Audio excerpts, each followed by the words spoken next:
আগে 11ই জুনের বৈঠকে সরকারি জমি দখল নিয়ে ক্ষোভ প্রকাশ করেছিলেন মুখ্যমন্ত্রী মমতা বন্দ্যোপাধ্যায়, হুঁশিয়ারিও দিয়েছিলেন। আজকে সরকারি জমি দখল নিয়ে কলকাতা পুলিশ কমিশনারের মুখ্যমন্ত্রীর তোপে পড়লেন বিনীত গোয়েল। কলকাতাতেও সরকারি জমি দখল হচ্ছে। কথা বলবো প্রতিনিধি সোমরাজের সঙ্গে। সোমরাজ, কি বললেন মুখ্যমন্ত্রী?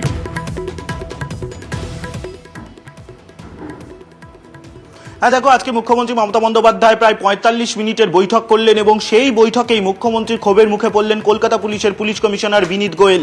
যেটা নবান্ন সূত্রে জানা যাচ্ছে যে মুখ্যমন্ত্রী যখন বৈঠক শুরু করেন সেই সময় জমি দখল প্রসঙ্গ নিয়ে আলোচনা করেন এবং সেই প্রসঙ্গে আলোচনা করতে গিয়েই মুখ্যমন্ত্রীর ক্ষোভের মুখে পড়েন কলকাতা পুলিশের পুলিশ কমিশনার। মুখ্যমন্ত্রী স্পষ্টতই বলেন যে কলকাতায় এনক্রোচমেন্ট হয়ে যাচ্ছে, কিন্তু বিনীত তুমি দেখছো না, এমনই মন্তব্য করেন মুখ্যমন্ত্রী মমতা বন্দ্যোপাধ্যায় কলকাতা পুলিশের পুলিশ কমিশনারকে উদ্দেশ্য করে। এবং শুধু তাই নয়, কলকাতাতেও নয়, সল্টলেকেও ঠিক একই হচ্ছে।